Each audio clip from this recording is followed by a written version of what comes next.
तिरसिया पंचायत समिति क्षेत्र संख्या 2 की जनता जिंदाबाद जिंदाबाद जिंदाबाद। भाई आनंद कुमार यादव जिंदाबाद जिंदाबाद जिंदाबाद। जी हाँ, तिरसिया पंचायत समिति क्षेत्र संख्या 2 के कर्मठ, सुयोग्य, सहनशील, शिक्षित, राजनीतिक शास्त्र से ग्रेजुएट एवं तिरसिया के शान उप प्रमुख लाने वाले जाने माने उम्मीदवार भाई आनंद कुमार यादव चुनावी मैदान में फिर से सेवा करने के लिए आ खड़े हुए हैं।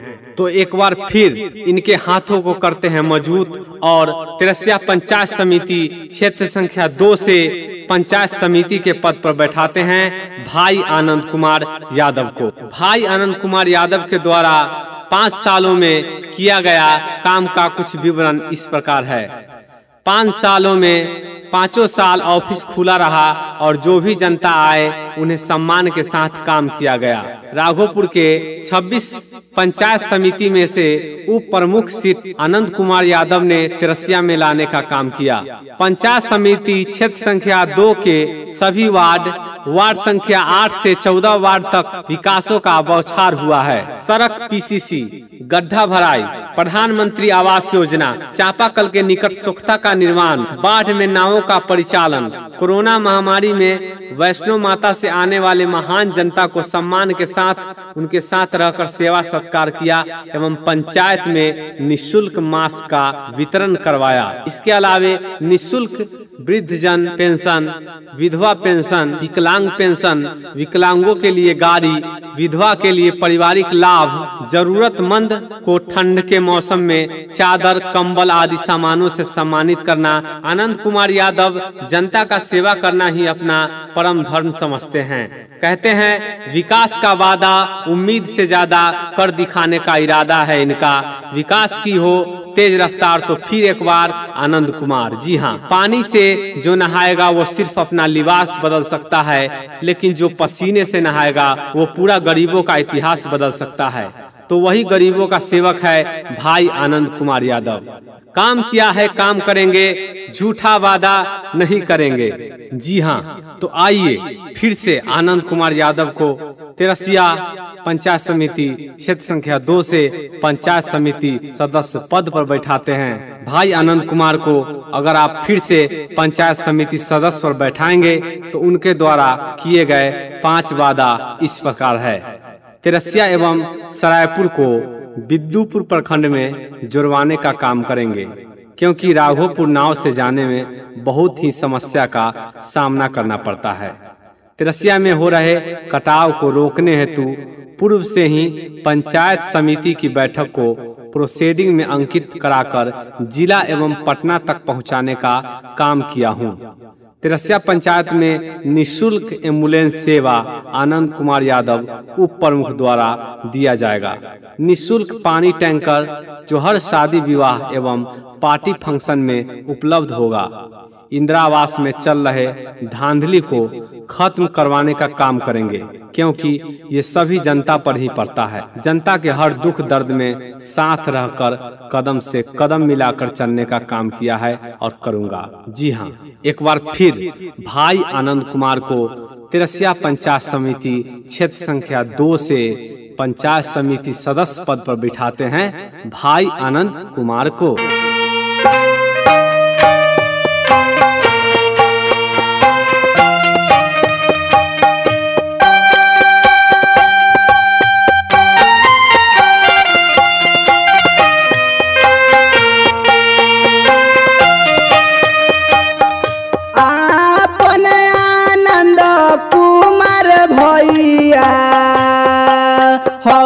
समिति उम्मीदवार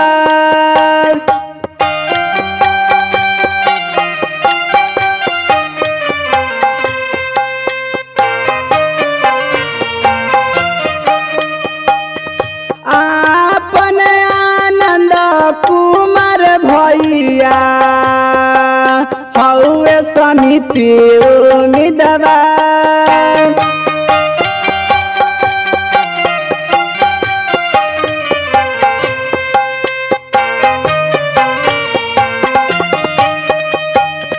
एक बार प्यार जैसे दिहानी फेर जिताई दूसरे बार।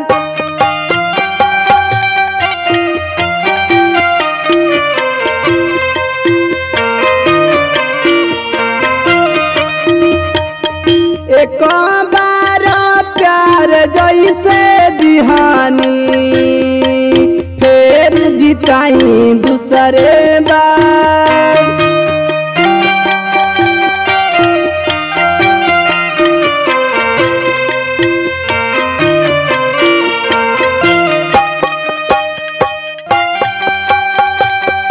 तिरसिया पंचायत समिति क्षेत्र संख्या 2 की जनता जिंदाबाद। जिंदाबाद जिंदाबाद भाई आनंद कुमार यादव जिंदाबाद। जिंदाबाद जिंदाबाद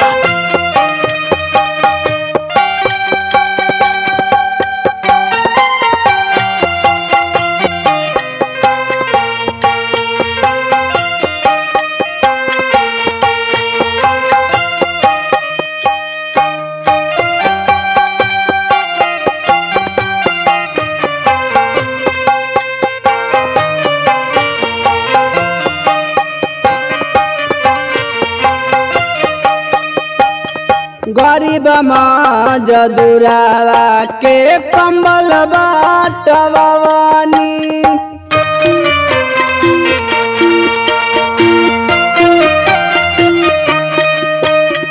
कवनो गरीबवन के हक नाही काटनी।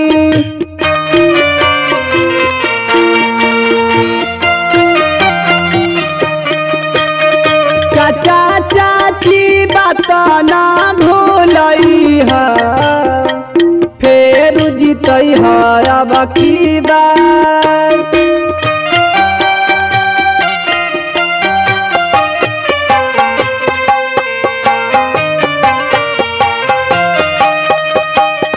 चाचा चाची बात ना भूलई है फेर जीतई है अब की बार।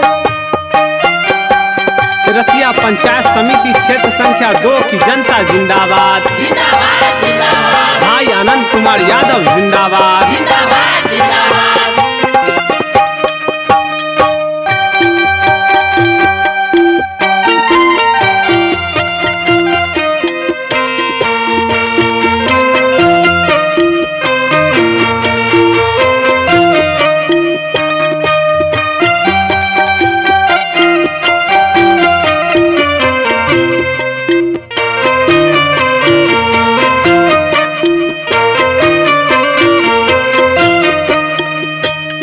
बाढ़ में नाव के सुविधा देवनी।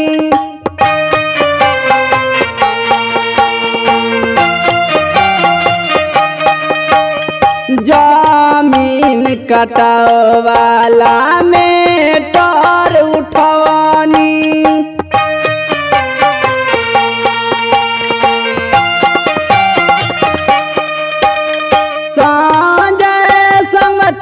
श्यामा सोनील सबसे करता गोहार। तिरसिया पंचायत समिति क्षेत्र संख्या 2 की जनता जिंदाबाद। जिंदाबाद जिंदाबाद भाई आनंद कुमार यादव जिंदाबाद। जिंदाबाद जिंदाबाद आनंद कुमार के जीतई है चाचा अउरी एक बार।